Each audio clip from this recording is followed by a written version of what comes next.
Hello guys, Jai Jagannath. Welcome back to my YouTube channel. And guys, आज ମୁଁ ବନେଇବି ପୁରୀ ପ୍ରସିଦ୍ଧ ଅଦା ଖିଚଡ଼ି ଓ ଖଇଙ୍ଗା ମାଛ ବେସର ଯୋଉଟାକି ସ୍ପେଶାଲି ଆଶ୍ୱିନ ମାସରେ ସମସ୍ତ ଦେବୀ ପୀଠ ମାନଙ୍କରେ ବନିଥାଏ।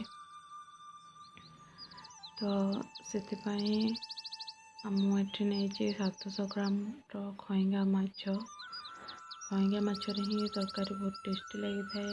ମୁଁ ଏଠି 4ଟି ମିଡ଼ିୟମ୍ ସାଇଜ୍ ପିଆଜ ନେଇଛି, 3ଟି ମିଡ଼ିୟମ୍ ସାଇଜ୍ ଟମାଟୋ ନେଇଛି, 2 ଚାମଚ ସୋରିଷ ଓ ପାନମଧୁରିକି ମୁଁ ପାଣିରେ ବତୁରେଇକି ନେଇଛି।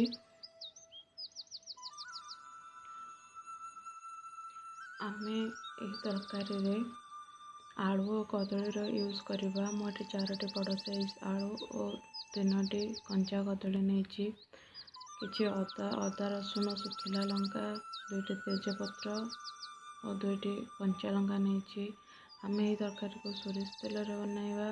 କିଛି ଧନିଆ ପାଉଡ଼ର, ଜିରା ପାଉଡ଼ର, ଲଙ୍କା ଗୁଣ୍ଡ, ହଳଦୀ ଗୁଣ୍ଡ, ଫୁଟଣ ଏବଂ ସ୍ୱାଦ ଅନୁସାରେ ଲୁଣ ବ୍ୟବହାର କରିବା।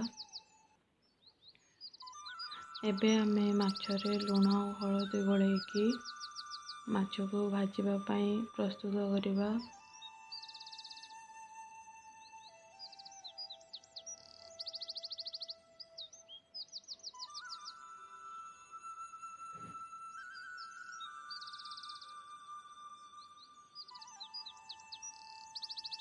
ଏବେ ଆମେ ଅଦା ଖିଚଡ଼ି ବନେଇବା ପାଇଁ ମୁଁ ଏଠି 250 ଗ୍ରାମର ବାସୁମତୀ ଚାଉଳ ନେଇଛି ଏବଂ 50 ଗ୍ରାମର ନେଇଛି ମୁଗ।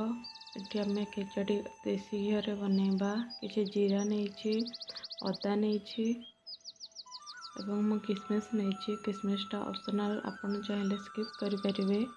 ଆଉ ମୁଁ ହେଙ୍ଗୁ ନେଇଛି ଏବଂ 1 ତେଜପତ୍ର ନେଇଛି। ଏବେ ଚାଲନ୍ତୁ ଫାର୍ଷ୍ଟ ଆମେ ମାଛକୁ ଭାଜି ନେବା। ତ ସେଥିପାଇଁ ମୁଁ ଏଠି 1 କଡ଼େଇରେ ସୋରିଷ ତେଲ ଦେଉଛି। ସବୁବେଳେ ତେଲ ଗରମ ହେଲା ପରେ ମାଛକୁ ପକାଇବେ, ନାହିଁ ତ ମାଛ ଭାଙ୍ଗିଯିବ।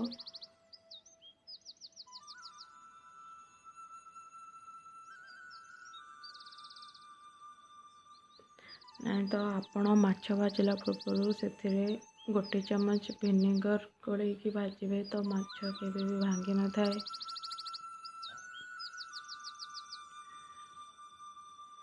ମାଛ ଆମର ଭାଜି ହେଇଗଲାଣି। ଏବେ ଆମେ ଏହାକୁ 1 ପ୍ଲେଟ୍କୁ କାଢ଼ି ନେବା।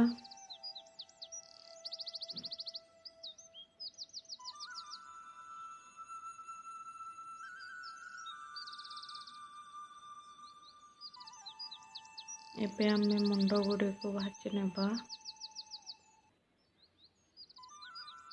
ଦେଖନ୍ତୁ ମୁଣ୍ଡ ବି ଏଠାରେ ଭାଜି ହେଇଗଲାଣି। ୟାକୁ ମଧ୍ୟ ଆମେ 1 ପ୍ଲେଟ୍କୁ କାଢ଼ି ନେବା। ଏବେ ମୁଁ ସେଥିରେ ବାକି ଥିବା ତେଲ ଆଡ଼୍ କରୁଛି। ଏଥିରେ ଟୋଟାଲି 1 କପ୍ ତେଲ ଲାଗିଛି। ତେଲ ଗରମ ହେଲା ପରେ ସେଥିରେ ଫୁଟଣ ପକାଇବା।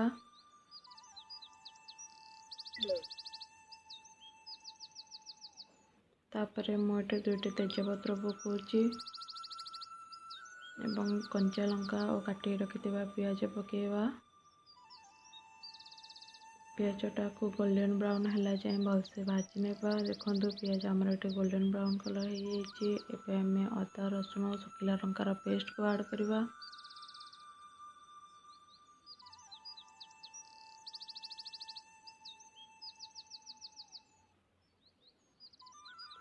ଏବେ କାଟିକି ରଖିଥିବା ଟମାଟୋ ଆଡ଼୍ କରିବା। ଟମାଟୋକୁ ମଧ୍ୟ ଏହି ସବୁଥିରେ ଭଲସେ ଟିକେ କଷି ନେବା।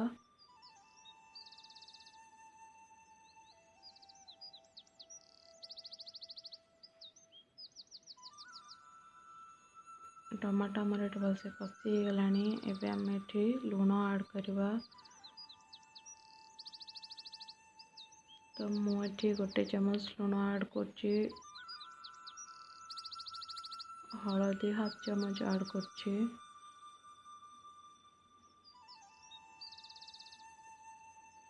ଲଙ୍କା ଗୁଣ୍ଡ ଆଡ଼୍ କରିବା। यही सबको 2 मिनिट भलसे कषि नेबा। तापरे काटी रखिथिबा आलू और कदली के ऐड करवा। गोटे कथा मन रखु, सब बेले कदली काटिकी हलदी पानी रे पकेइबे तो कदली कला पड़े न थाए।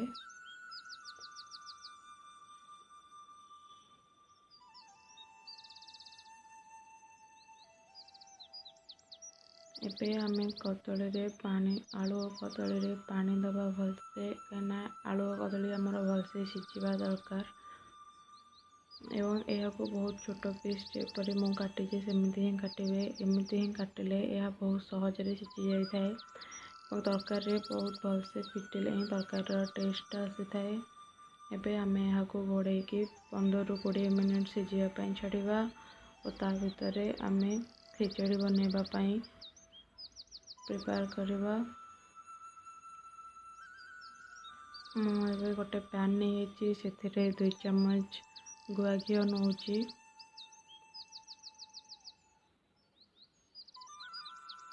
से आमे 1 टीस्पून जीरा ऐड करवा।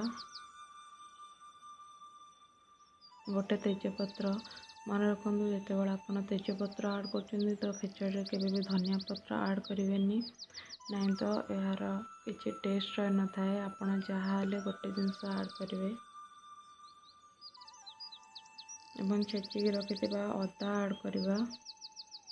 यही सबको 2 मिनिट लो फ्लेम रे भाजी नेबा। एबे आमे भिजेकी रखिथिबा चाउल और मुग को ऐड करवा एवं चाउल और मुग को देसी घी सहित 2 मिनिट भाजी नेबा लो फ्लेम रे। तो यार टेस्ट आहरी बढ़ी जाए थाए।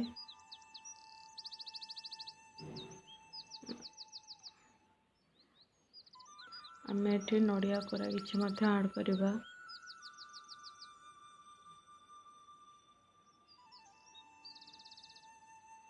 आपण सब बेले मन रखिए जेतिकी चाउल नौछंती से मापिकी डबल पानी देवे। मु जो ग्लास रे चाउल नहीं से ग्लास रे मापिकी 2 ग्लास पानी दौची।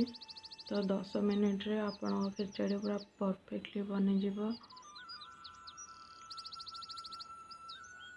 एबे मु एथिरे किछि हेंगु ऐड करछि। हेंगु आपण बहुत कम ऐड करेंगे। हेंगुर फ्लेवर स्लो आसले ही खिचड़ीटा बहुत टेस्टी लगी थाए।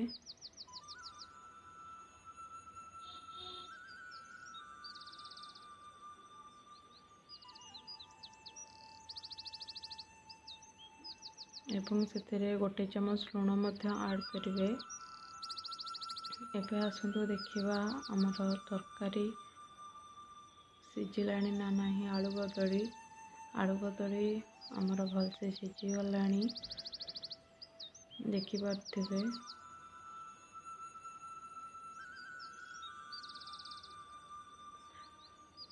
एबे आमे सोरिष और पान मधुर पेस्ट को छाणिकी देबा। कहीं आम यदि डायरेक्टली ये पेस्ट को देदेबा तो आम तरकारी पिता हो। तो से या कौन भल कपड़ा रे नहीं तो यपरी चना रे छाणिकी दिंतु।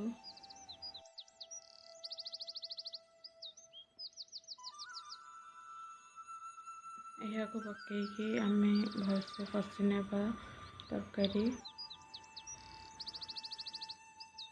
को भलसे कषिला आम मुंड गुड़ी को फास्ट ए भांगिकी भाव पकई नेबा। मुंड गुड़िक यही समय कषिले ही तरकार फ्लेवर बहुत भल आसी थाए। फास्ट आम मुंड को पकईकी भलसे कषि नेबा।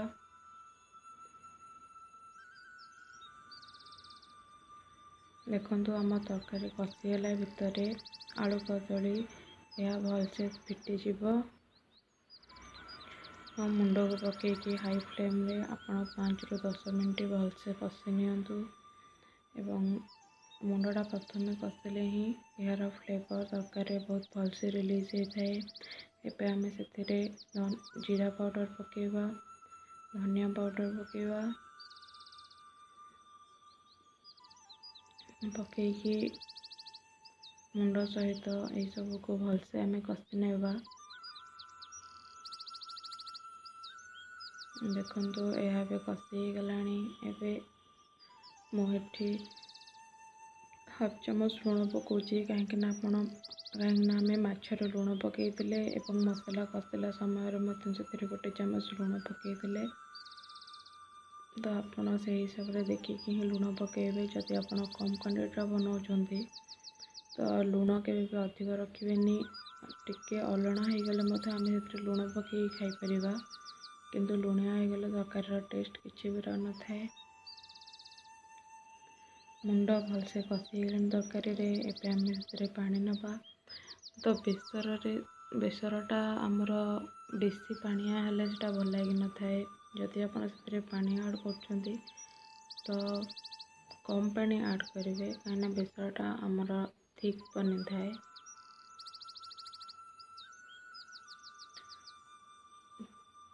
बेसरटा टिके फुटीगला से आम माछ को ऐड करवा।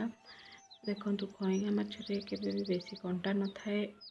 तो आपन बहुत आराम से तार मझी कंटा और बहुत कम बड़ कंटा थाए आप काढ़ीदेवे।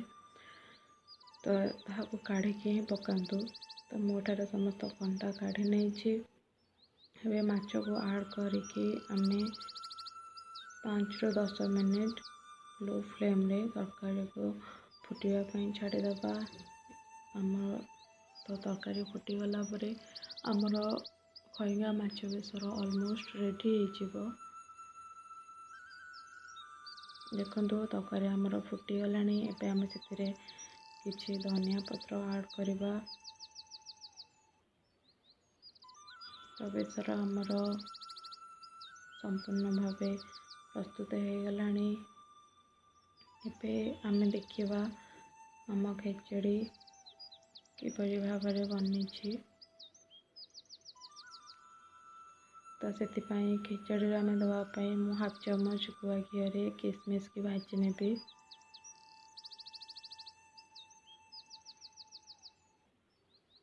देखंतु खिचड़ी आमर पूरा परफेक्टली कुक हो से आम आउ 2 चामच घी ऐड करवा। पूरी खिचड़ी माने से गुआ घीर क्वांटिटी सब बेले बहुत अधिक ही रही थाए। एवं गुआ घी अधिक देले ही यह बहुत खाइबापी टेस्टी लगी थाए। एवं आम किसमिश ऐड करदे। किसमिशटा टोटाली ऑप्शनल, आप चाहिए या स्किप करें। देखंतु आम खिचड़ी पूरा परफेक्टली कुक हो।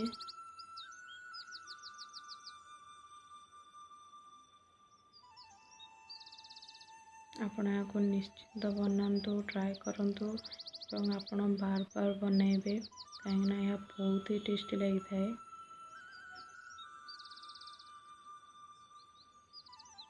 एबे आम यहाँ सर्व करवा। देखो मुझे कदली पत्र और सरा नहीं कहीं यह ठाकुराणी पाखे भोग लगे। तो ठाकुराणी पाखे भोग यहीपरि भाव ही कदली पत्र बढ़ा जाए और तरकारी सरा ही बढ़ा जाए।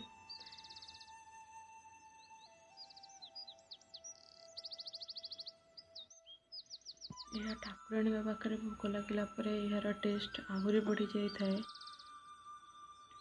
तो आपण ये रेसिपी को घरे निश्चिंत ट्राए करंतु। जदि आपण को यार टेस्ट भल लगे तो आपण मो चैनल को लाइक शेयर और सब्सक्राइब करने को भूलें। किसी भी जदि आपणकर डाउट थाए तो मत कमेंट करके कहे तो मुझे तार रिप्लाई निश्चिंत देवी। रोचे जय जगन्नाथ।